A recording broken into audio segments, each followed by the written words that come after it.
मुकेश साहनी जी हम मानते हैं कि ये अपना मलाह समाज के बीच में अपना काम करते हैं। ये नहीं है कि मलाहों के वो नेता हैं, वो तथाकथित रूप से अपनी काम करते हैं। ये नहीं कि अगर कह दें कि मलाह उनके बात पर पूरा मलाह जो है बिहार का दे देगा। मलाहों का जो अगर नेता है, गरीबों का नेता है तो तेजस्वी यादव है।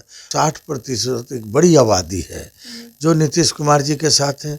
दूसरी आबादी के रूप में यादव और मुसलमानों की आबादी है।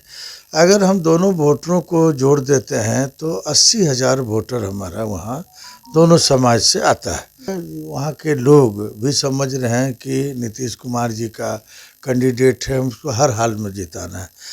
देखिए, चिराग पासवान को अभी राजनीति सीखने में हमको लगता है कि 50 बरस से ऊपर लगेगा।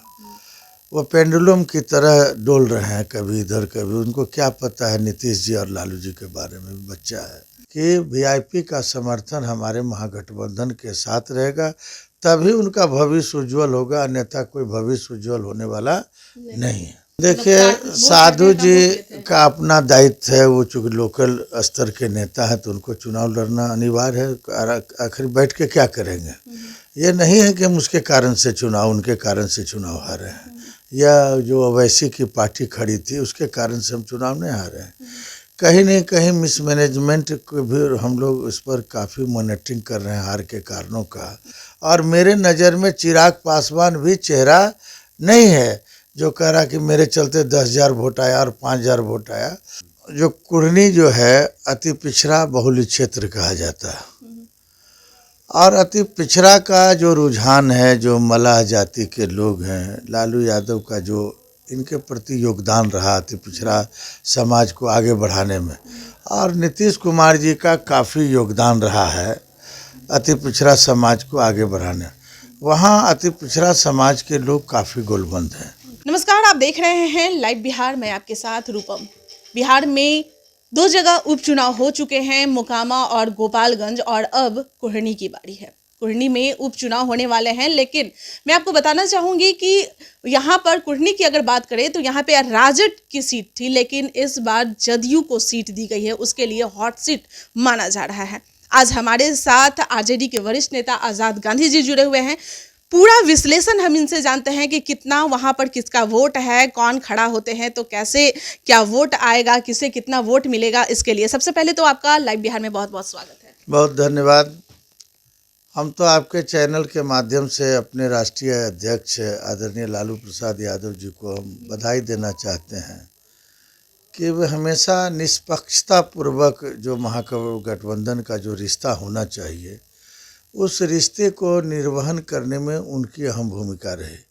हमारा राष्ट्रीय जनता दल का सीट था अति पिछड़ा समाज के लोग। महेंद्र साहनी जी के बेटे अनिल साहनी जी चुनाव लड़ रहे थे, किसी कारणवश उनका चुनाव सदस्यता समाप्त हो गई। तो काफ़ी सोच के तहत आदरणीय राष्ट्रीय अध्यक्ष तेजस्वी यादव जी ने मनोज कुशवाहा जी को जनता दल यूनाइटेड से वहाँ प्रत्याशी बनाया। क्योंकि मनोज कुशवाहा जी वहाँ के एक बड़े लीडर के रूप में जाने जाते हैं और 2 बार बिहार सरकार के मंत्री रहे। तो मंत्री रहे तो उनकी छवि भी अच्छी है, गरीबों के बीच एक अच्छी पकड़ है। अति पिछड़ा समाज की आबादी काफ़ी है वहाँ, जो आप देख रहे हैं। वहाँ जो कुढ़नी जो है अति पिछड़ा बहुल क्षेत्र कहा जाता है, और अति पिछड़ा का जो रुझान है, जो मलाह जाति के लोग हैं, लालू यादव का जो इनके प्रति योगदान रहा अति पिछड़ा समाज को आगे बढ़ाने में, और नीतीश कुमार जी का काफ़ी योगदान रहा है अति पिछड़ा समाज को आगे बढ़ाने। वहाँ अति पिछड़ा समाज के लोग काफ़ी गोलबंद हैं और एकदम निर्णय ले लिया है। अति पिछड़ा वर्ग जिसकी आबादी वहाँ लगभग 60% है। तो अगर हम तमाम जातियों को जोड़ा जाए, जैसे मलाह जाति है, विंध है, बेलदार है, नाई जातियों को देखेंगे तो 60% आबादी मोस्ट बैकवर्ड क्लासेस का है। अगर मोस्ट बैकवर्ड क्लासेस गोलबंद हो गया है, चूँकि आप देख रहे हैं कि नीतीश कुमार जी तमाम लोगों से दुश्मनी लिए, कई वर्गों से दुश्मनी लेकर के इस समाज को आगे बढ़ाने में काफ़ी उनका योगदान रहा। इस चीज़ को बिहार कभी भुला नहीं सकता। और वो जो है वहाँ के लोग भी समझ रहे हैं कि नीतीश कुमार जी का कैंडिडेट है, उसको हर हाल में जिताना है। आप दूसरी तरफ देख रहे हैं कि जब एक तरफ 60% एक बड़ी आबादी है जो नीतीश कुमार जी के साथ है, दूसरी आबादी के रूप में यादव और मुसलमानों की आबादी है। अगर हम दोनों वोटरों को जोड़ देते हैं तो 80,000 वोटर हमारा वहाँ दोनों समाज से आता है। तो 80,000 प्लस अति पिछड़ा समाज को भी अगर हम लेते हैं तो एक बड़ी आबादी हो जाती है। ये भारतीय जनता पार्टी जो छटपट छटपट कर रहा है उसका कुछ अभी अता पता देखे नहीं चलेगा। आप देखिएगा कि गोपालगंज में भी जो चुनाव हुआ, वैश्य समाज के लोगों ने, अति पिछड़ा समाज के लोगों ने वोट दिया। ये भारतीय जनता पार्टी की जीत नहीं, वहाँ राष्ट्रीय जनता दल की जीत है वहाँ, एक तरह से अगर माना जाए। जो कैंडिडेट 80,000 वोट लाता था, आज उसकी स्थिति क्या होगी? वहाँ पर आपको, अच्छा मैं थोड़ा सा वहाँ रोकना चाहूँगी, गोपालगंज में वहाँ पर आपको क्या लग रहा है कि मतलब कौन सी पार्टी के लोग और भी खड़ा हो गए जिसकी वजह से आपका वोट वो कम गया? जिस तरह से साधु यादव के बारे में कहा जा रहा है, आरजेडी से तेजस्वी यादव की बहन भी ट्वीट करके कहा है कि वोट कटवा का नाम दे रही थी, तो क्या उनके ना खड़ा होने से आप लोगों को पूरा वोट मिल जाता है? देखिए, साधु जी का अपना दायित्व है, वो चूँकि लोकल स्तर के नेता हैं तो उनको चुनाव लड़ना अनिवार्य है। आखिर बैठ के क्या करेंगे? ये नहीं है कि हम उसके कारण से चुनाव, उनके कारण से चुनाव हारे हैं, या जो ओवैसी की पार्टी खड़ी थी उसके कारण से हम चुनाव नहीं हारे हैं। कहीं नहीं कहीं मिसमैनेजमेंट को भी हम लोग इस पर काफ़ी मॉनिटरिंग कर रहे हैं हार के कारणों का, कि चूँकि हमारा राष्ट्रीय अध्यक्ष जी का गृह जिला है वहाँ, और गिरिडीह जिला में काफ़ी अच्छा संबंध रहा है, लेकिन 3 बार वहाँ सुभाष जी वहाँ चुनाव जीत रहे थे। तो हम लोगों ने जो सोचा अपने स्तर से, पार्टी एक अलग अध्ययन कर रही है, मेरा व्यक्तिगत विचार जो धाराएं आ रही है, मात्र 1700 वोट। हाँ, तो वहाँ जो है नोटा वोट काफ़ी संख्या में आया। अच्छा, नोटा वोट लगभग 3,000 से ऊपर वहाँ आया। नोटा किस कारण से दिया नहीं दिया ये तो हम लोग अध्ययन का विषय है, लेकिन नोटा वोट आया। यादव मुसलमान की एकता बरकरार रही, इसमें कहीं दो मत नहीं है। और हर जगह कहीं भी चुनाव होता है तो इधर उधर वोट तो आना जाना लगा रहता है। मोकामा की और हम रुक करें, अगर मोकामा की बात करें तो मोकामा में कहा जा रहा है, जिस तरह से आप कह रहे हैं कि नीतीश जी का वोट वहाँ पर मिलेगा कोढ़नी में, तो मोकामा में तो सुन रहे हैं कि उनका वोट उनको नहीं मिला, आपकी पार्टी को, आरजेडी को, गठबंधन को नहीं मिला। चिराग पासवान इस पर सवाल भी किए हैं कि आखिर नीतीश जी का वोट कहाँ गया, नहीं तो और ज़्यादा संख्या से आप लोग जीतते। देखिए, चिराग पासवान को अभी राजनीति सीखने में हमको लगता है कि 50 बरस से ऊपर लगेगा। वो पेंडुलम की तरह डोल रहे हैं, कभी इधर कभी, उनको क्या पता है नीतीश जी और लालू जी के बारे में, बच्चा है। देखिए, वहाँ जो चिराग पासवान का जो कार्यक्रम हुआ, जो आपने देखा भीड़, आप भी वहाँ थी और मैं भी वहाँ था, लोग देखा कि कौन आ रहा है, इससे वोट कन्वर्ट नहीं हुआ। हम पासवान जाति का जो वोट है, जो अनंत सिंह के चहेते लालू यादव और तेजस्वी यादव को और नीतीश कुमार को हमने जो दलित के उत्थान के लिए और पासवान के उत्थान के लिए जो हमारी सरकार ने जो काम किया, उसके एवज में वहाँ के पासवान ने वोट दिया, समझे कि नहीं? ऐसा नहीं है कि नीतीश जी का कोई वोट कटा है। नीतीश जी का कुर्मी समाज का वोट हमको 100% मिला, जो कुर्मी समाज है।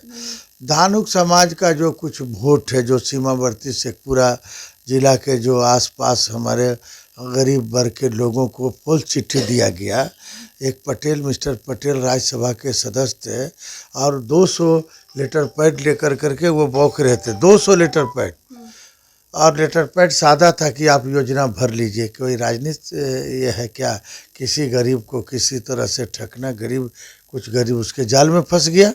10 लाख का फंड लिख रहा, 20 लाख का कोई नया शेखपुरा की तरफ का राज्यसभा का सदस्य है। आप जाइएगा तो पता लगाइएगा कि कितने 100-200 आदमी के हाथ में पार्लियामेंट का वो चिट्ठी है कि मैं योजना 10 लाख स्वीकृत करता हूँ। इस तरह से जनता के साथ, हाँ, जनता के साथ वो लोगों ने धोखाधड़ी किया। अच्छा, चिराग पासवान की तो बात करें तो मतलब जैसा कि वो लोग कह रहे हैं कि 9,000 या 8,000 या 9,000 के लमसम में उनके तरफ से वोट आया है बीजेपी को। देखिए, ये लड़ाई राष्ट्रीय जनता दल महागठबंधन की लड़ाई थी और चिराग पासवान का एकाएक आगमन हुआ। उसको चुनाव में लोगों ने इस्तेमाल करना चाहा। भारतीय जनता पार्टी के पास कोई ऐसा चेहरा नहीं था और मेरे नज़र में चिराग पासवान भी चेहरा नहीं है जो कह रहा कि मेरे चलते 10,000 वोट आया और 5,000 वोट आया। वहाँ स्थानीय कई मुद्दे हैं, कई बातें हैं। उन लोकल कैंडिडेट भी ललन कुमार सिंह जी की पत्नी भी स्थानीय स्तर की थी, तो कई मुद्दा के तहत व्यक्तिगत रूप से उन लोगों को वोट मिला। ये नहीं कि भाजपा के तरफ से वोट मिला। वहाँ कोई भाजपा का संगठन नहीं है। कई वर्षों के बाद 1990-89 में जब चुनाव हो रहा था तो मैं वहाँ का चुनाव प्रभारी था। दिलीप कुमार सिंह वहाँ के कैंडिडेट थे, जनता दल के कैंडिडेट थे। मैं उस काल की बात बता रहा। उस वक्त भारतीय जनता पार्टी मेरे साथ चुनाव लड़ रही थी। चक्र छाप और कमल छाप का जो है चुनाव चिन्ह हम लोगों के गाड़ी में दोनों पार्टी का झंडा लगा रहता था। हम लोगों ने जो है भारतीय जनता पार्टी उस काल में हम लोगों ने काफ़ी उन लोगों को मदद किया। लेकिन कभी 90 के दशक के बाद जब हमसे अलग हुआ, उस गठबंधन से जब अलग हुआ, तो भारतीय जनता पार्टी का उस एरिया में कहीं आता पता नहीं रहा। आप देखिएगा कि बख्तियारपुर, पटना सिटी से जो बख्तियारपुर का जो एरिया है, उस एरिया में भारतीय जनता पार्टी को कोई चाहने वाले लोग नहीं है। वहाँ महागठबंधन का काफ़ी अप्रोचिंग है लोग। अब मैं थोड़ा कोहिनी की तरफ आ जाती हूँ कि वहाँ पर क्या लग रहा है कि जो मोकामा और गोपालगंज में जो गलतियाँ हुई वो यहाँ पर ना दोहराई जाए, उसके लिए आप लोग तो पूरा तैयारी कर चुके होंगे। देखिए, हम लोग टिकट के पहले भी चुनाव होना तय था। हम लोग को जानकारी थी कि चुनाव होना है। निर्वाचन आयोग ने कई 10 दिन पहले भी बता दिया वहाँ चुनाव होना तय है। चुनाव उसकी कैंसिल हो गई है। अनिल साहनी जी का पार्टी तैयारियां कर रही थी। हमारे पार्टी से भी कई लोग लगे हुए थे और जनता दल यूनाइटेड से भी कई पार्टी के लोग लगे हुए थे। लेकिन काफ़ी सोच विचार करके हम लोगों ने मंथन किया कि नहीं, वह सीट मनोज कुशवाहा को ही मिलना चाहिए। महागठबंधन मुकेश सहनी क्या आप लोग सपोर्ट वो करेंगे? वो तो अपना उम्मीदवार खड़ा करने की बात कर रहे हैं। देखिए, मुकेश सहनी जी मानते हैं कि अपना मलाह समाज के बीच में अपना काम करते हैं। ये नहीं है कि मलाहों के वो नेता हैं। वो तथाकथित रूप से अपनी काम करते हैं। ये नहीं कि अगर कह दें कि मलाह, उनके बात पर पूरा मलाह जो है बिहार का दे देगा। मलाहों का जो अगर नेता है, गरीबों का नेता है, तो तेजस्वी यादव है। चाहते हैं आपके चैनल के माध्यम से कि जिस तरह से आपने मोकामा में मदद किया, हम बधाई देना चाहते हैं आपको। आपने गोपालगंज में भी मदद किया, इस एवज में भी हम बधाई देना चाहते हैं। अभी आप अपनी ताकत का प्रदर्शन बीच बीच में करते रहिए, गरीबों के लिए संघर्ष करिए।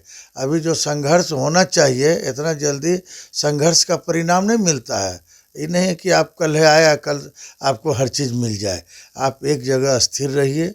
आप अपना मोस्ट बैकवर्ड का जो संगठन बना रहे हैं, खाली मलाहों का ही नहीं बनाइए बल्कि गरीबों का भी बनाइए। आप उनके लिए भी काम करिए। अभी आप उनकी पकड़ जो कहिएगा कि मलाहों पर है, तो मैं नहीं मान सकता। अच्छा, मुकेश सहनी की बातों से जिस तरह से लग रहा था कि बीजेपी की तरफ वो हाथ बढ़ाने की कोशिश कर रहे थे, क्या लग रहा है बीजेपी मुकेश सहनी को अपने सपोर्ट में ये करेगी या किसी और को, जैसे कि पहले केदार गुप्ता भी थे, क्या उन्हें खड़ा करेगी? कि क्या लग रहा है उम्मीदवार किसे खड़ा करेगी? देखिए, जो भारतीय जनता पार्टी की जो आज की स्थिति है, उसका कैंडिडेट बिहार में नहीं मिल रहा। आप बताइए कि 17 तारीख तक नॉमिनेशन का डेट है और आज 15 तारीख हो गया। 2 दिन बचा हुआ है और 2 दिन में जो पार्टी कैंडिडेट का फैसला नहीं करे, उस पार्टी पर क्या विश्वास है लोगों का? जैसे उस बार ललन सिंह का एक दिन पहले हुआ। आप देखिए, एक दिन पहले दूसरे जनता दल यूनाइटेड के लोग थे और जनता दल यूनाइटेड से फोड़ कर करके लाया गया भारतीय जनता पार्टी में, तब टिकट दिया गया। तो जिस पार्टी को अपना कैंडिडेट नहीं है, वो क्या भविष्य उस पर निर्भर कर सकता मुकेश है? सहनी को वो सपोर्ट करेगी? हमको नहीं लगता है। देखिए, मुकेश सहनी की जो बातें हैं, वो हमेशा जो अपने वाक्यों में एक दुश्मन का परिभाषा देते हैं, जबकि राजनीति में इस भाषा का प्रयोग नहीं होना। प्रतिद्वंद्विता हो सकता है, लेकिन राजनीति में कोई दुश्मन नहीं होता है। तो जिस तरह से मुकेश सहनी अपनी बातों में भारतीय जनता पार्टी के साथ जिस तरह से व्यवहार है उनका, हमको नहीं लगता कि भारतीय जनता पार्टी से उनका कोई रिश्ता रहेगा। और अंतोगत्वा हम कहना चाहते हैं आपको कि वीआईपी का समर्थन हमारे महागठबंधन के साथ रहेगा, तभी उनका भविष्य उज्जवल होगा, अन्यथा कोई भविष्य उज्जवल होने वाला नहीं है। बहुत बहुत धन्यवाद। तो आज़ाद गांधी हमारे साथ जुड़े हुए थे और जैसा कि यह कह रहे हैं, मुकेश सहनी लगातार कह रहे हैं कि हम अपना उम्मीदवार खड़ा करेंगे और आज़ाद गांधी जो कि उन्हें एक नसीहत देती है कि अगर हमारे पार्टी से मिलकर रहिएगा तभी आपका भविष्य रहेगा, नहीं तो फिर आपका उज्जवल भविष्य नहीं है। इस पर क्या कुछ कहती है वीआईपी, हम उनसे भी बात करते हैं। फिलहाल के लिए बने रहें लाइव बिहार के साथ। धन्यवाद। लाइव बिहार यूट्यूब पर सब्सक्राइब और फेसबुक पर लाइक जरूर करें।